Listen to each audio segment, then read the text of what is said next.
Hey everyone, welcome back. Frank with Alaska True Outdoors here. Doing a little sluicing on the beautiful Kenai Peninsula. It's early June, very hot day for this time of year, and I thought we'd share with you how we do our sluicing.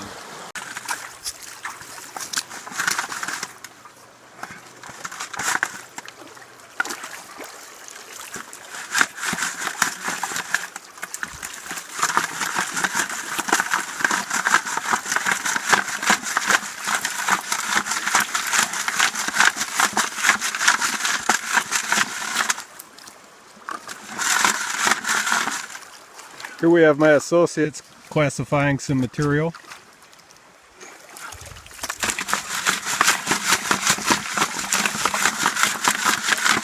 The clay bank right under where they're digging.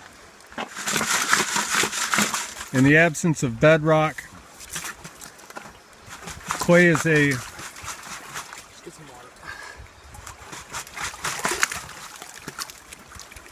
wonderful place to collect gold.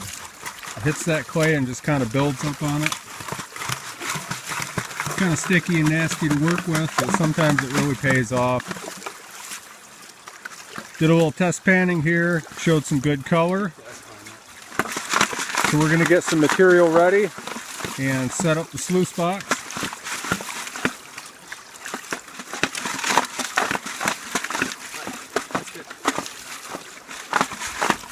And see if it's worth sluicing here.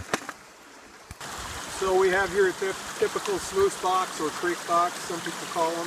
This one's been used heavily. It's many years old, still works just fine. Fairly lightweight aluminum. It's a little bit bigger one. With this, you know, if you're going to go in a ways, you'd want to strap it onto a frame pack. I also have one that's about 2/3 this size that weighs almost nothing. If you're going way in, that's the one to put on your backpack. This one works great when you only have a small creek or not as much water flow. It has the big flare head out here, so it really grabs the water. We don't really need all that because we have plenty of flow, but we've got it set up to work pretty well here. Your basic setup, a good rule of thumb is you want about 1 inch of drop per foot of sluice. So that's about what we have here. Now that's not a hard rule because it also depends on how much water flow you have going over the riffles. But generally 1 inch of fall per foot works pretty good with the right amount of flow. You don't want water flowing through too fast. It'll blow the material out too quick. You'll lose gold over the edge. You want just enough water flow through the sluice that it'll tumble the bigger stones. It'll roll them out. It'll blow any dirt and silt out, but anything heavy is going to get caught right behind your riffles. That's these metal slats that are angled going down your sluice. Under them we have some expanded metal. It's like a metal grate with what's called miner's moss under that, and underneath the miner's moss we have some ribbed carpet that you get at Home Depot or whatever. That works really good. The miner's moss catches the bigger chunks, and the carpet under it catches any flour gold. So this setup works really well for just about any type of gold you might be prospecting. Alright, so we have here a bucket of material that the boys classified out of the bank over there. We did a little test panning up and down the creek. We found a spot with a little clay bench that showed some pretty good color, enough to investigate further. So we're going to run a few buckets of that and see what kind of color we come up with. Basically, I got my wife's garden shovel here. Very handy tool. Not really necessary, but handy. So you want to shake your material out gradually up here on the flare head.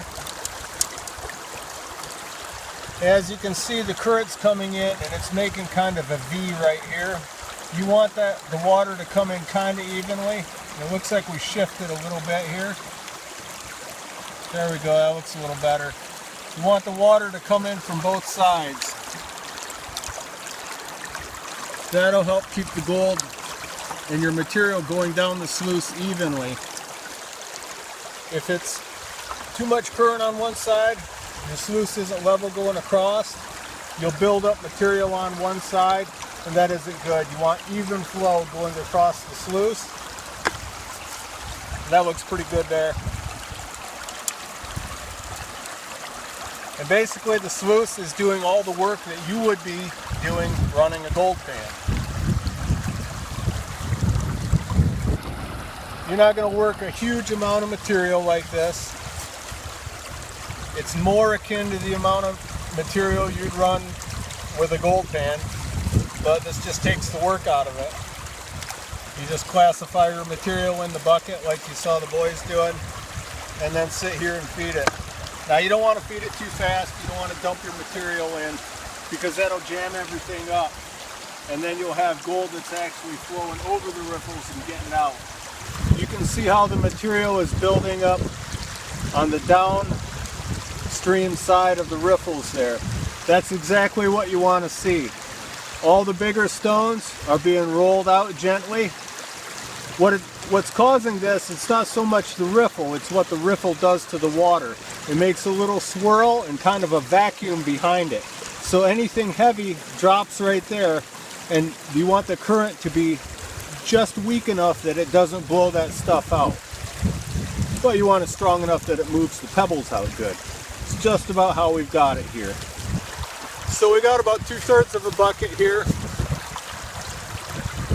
I'm going to go ahead and feed this one in very slowly, just like this.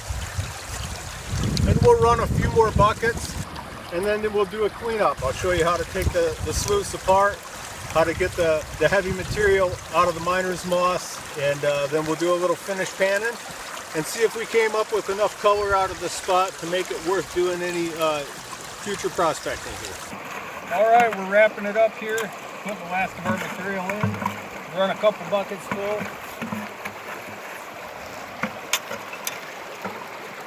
And really we just want to get an idea of this spot that we've been test panning over here and see what happens when we sluice out, oh, I don't know, probably 20 or 30 pans worth of material in a short period of time.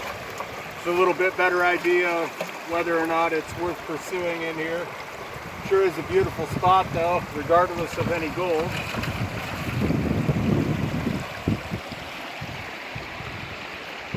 Got it there. When you're done running your material, and periodically while you're running it, you want to let it clean out. You want to let the water do its thing. Let it work the heavies down, let it roll the stones out. Like I said before, you don't want to jam it up with material. You can see the amount of flow here. Looks pretty good to me. And you'll really get a feel for it. After you use one of these a few times, you'll really figure out how much water flow you need to keep everything moving properly without blowing all your material out. Just about like this is how I like it. Seems to work well. So it's time for a cleanup. Show you how that works. Bucket rinsed out here.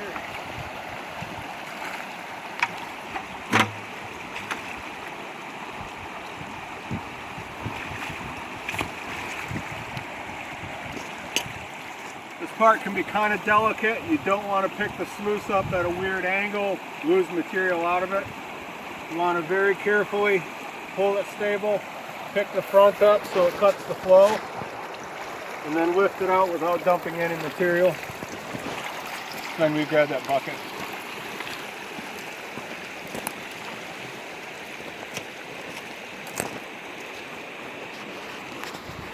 Bring it over here to some calmer water.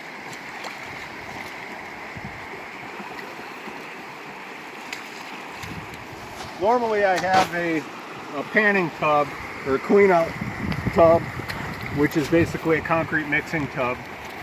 They work really well. You get them at Home Depot or whatever. But we forgot to bring it today. So we're going to use the 5-gallon bucket method. What I did here, this is held down by these latches. Just unlatch those. Loosen that up and you can see the carpet fell down. Alright, so we want to rinse it down.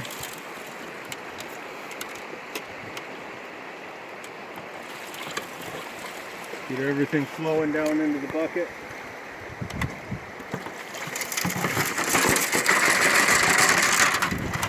You want to check your screen real good, this expanded metal. Big nugget will get stuck up under there.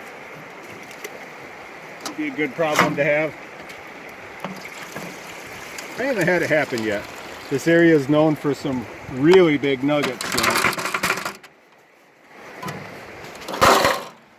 Now basically what you want to do is start washing these carpets. This is what that miner's moss looks like. I believe it's also called nomad, something like that.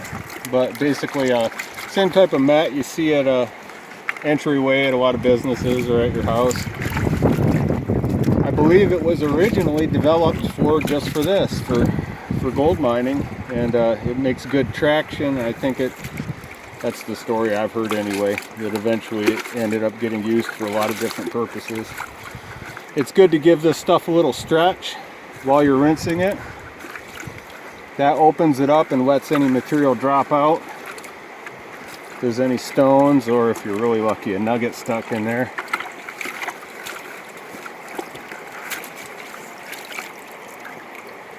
Throw that back in the sluice. Now the carpet. This is that carpet that goes under the miner's moss.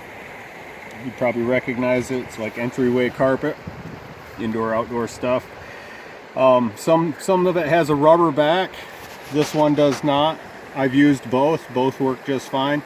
But these little ribs in here work like little riffles of their own underneath the miner's moss and the screen. And they'll catch really fine gold, and you'll get flour gold stuck in there. Works very well for that.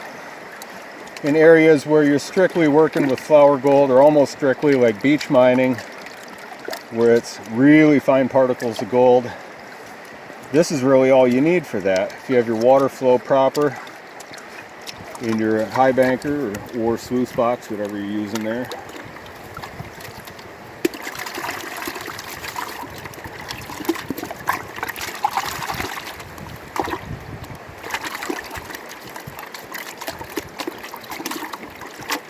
And I tell you what, this water is coming right out of the glaciers. And although it's nice and hot out here today, my hands are completely numb.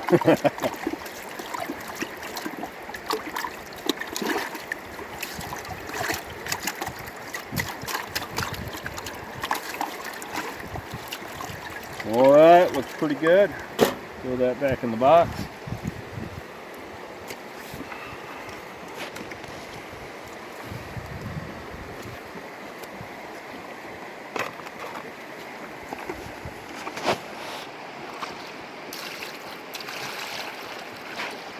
Having a big mixing tub, a cleanup tub, like I mentioned, is really handy for this. For washing out those carpets, you can get really vigorous with it and really get them cleaned out good.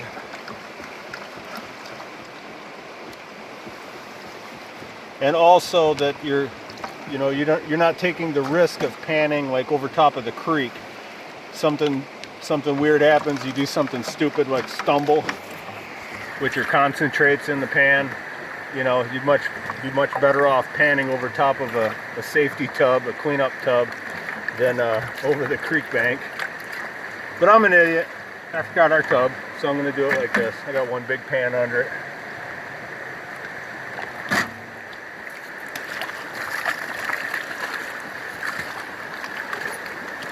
We'll pan it out in this spot of nice calm water here.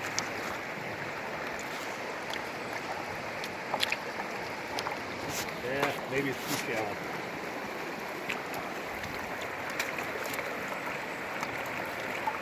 Want to get a nice slurry action. Have enough water in there. Keep everything rolling and rotating around in a liquefied form. Slowly start working it over to the edge. And I'm going to use this big pan as a safety pan if I can.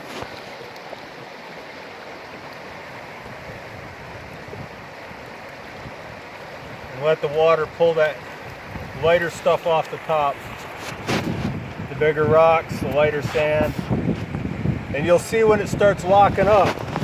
If you saw my first video, Panning 101, we got into it a little more thoroughly. You see right there the material's locking up. You want to stop right there and pull it back. There's some more liquid in your pan. Pull it back and re-slurry it. Work everything around. Gold's going to be the heaviest thing in this pan, unless there's platinum here. So we work it around, that makes the gold drop out. And we do this again. Let the water pull it out. Now I'm not pouring the material, you don't want to pour it out. You want to let the action of the water pull the white stuff out. You see it rolling the pebbles out, pulling the sand off the top. And there she's starting to walk up again. Doesn't want to move as much. So right there I pull it back. Slurry it.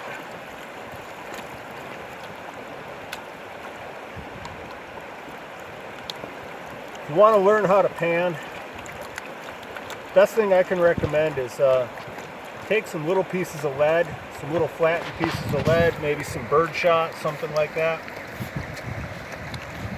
If it's birdshot, kind of flatten them out.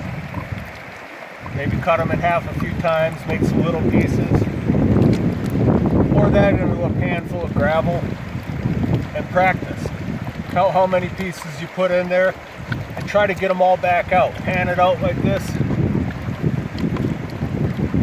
And when you get to the point where you're getting every piece of your lead back, you know you got it.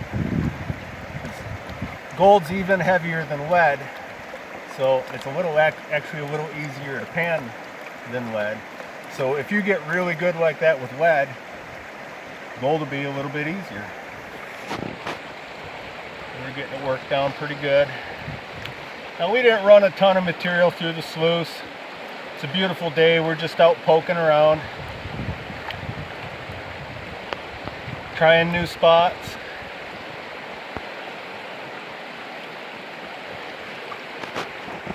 And we thought we'd share with you guys what we do for shits and giggles up here.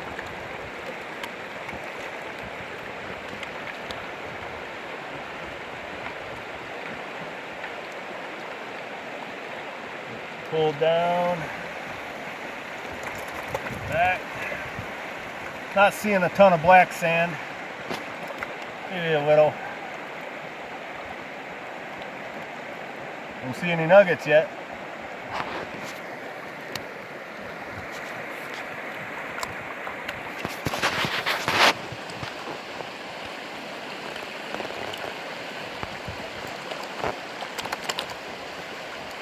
At this point, if you have a couple stubborn pebbles, you can pull them out of there. Just be damn sure they're actually pebbles. Getting it worked down pretty good.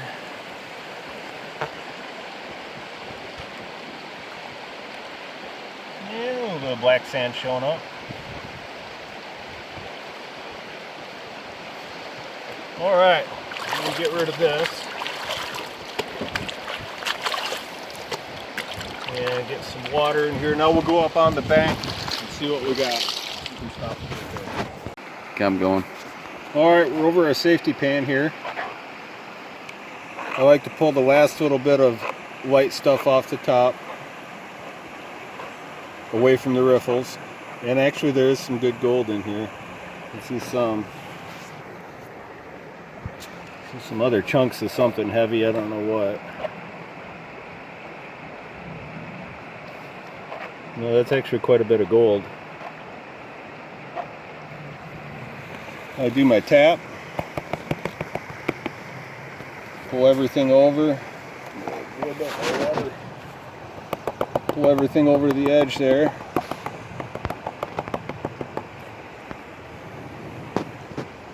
We're going to come around this side.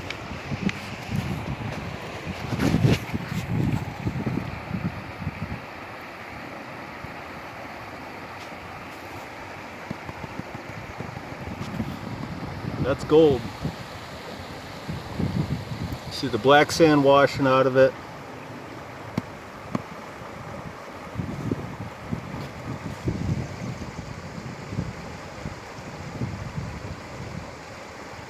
It's like some really mineralized, super heavy stuff. People think that gold never tarnishes and it's always gleaming and beautiful. And that's not always the case. Sometimes you can tell more about how it behaves in a pan than what it looks like. And if it's sitting under a very mineralized layer, it can have a patina on it. It can be kind of dingy looking. I've seen gold that comes out of really mineralized soil. It looks like crap. And that's kind of what I'm seeing here.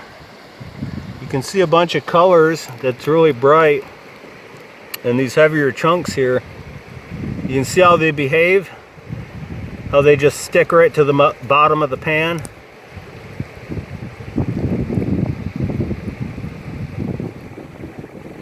Gold sticks like that. Lead kind of sticks like that. And really nothing else does. So a lot of color in there. And this chunky stuff,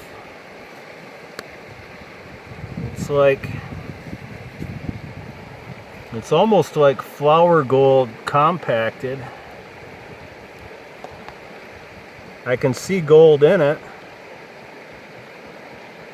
It's like very densely packed in with something else maybe. But a decent amount of gold for running a couple buckets of material. Probably enough to do again. I know there's better spots around here, and this is just kind of poking around, so I think maybe find a bedrock shelf or a really good clay shelf where it's collecting, and you could definitely have a profitable day out here. I don't know, that might be $10 worth of gold. I don't know, 10-15 bucks worth probably. Hard to say.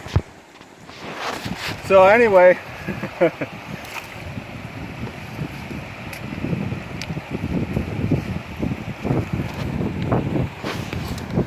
decent day, beautiful weather.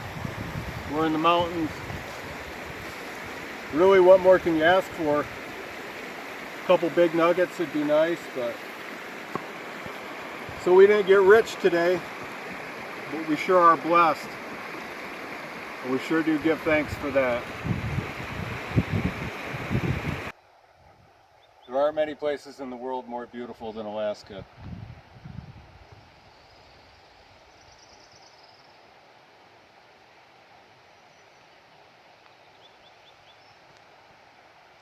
I want to thank everyone for watching. If you like what we're doing, please like and subscribe. We'll see you next time.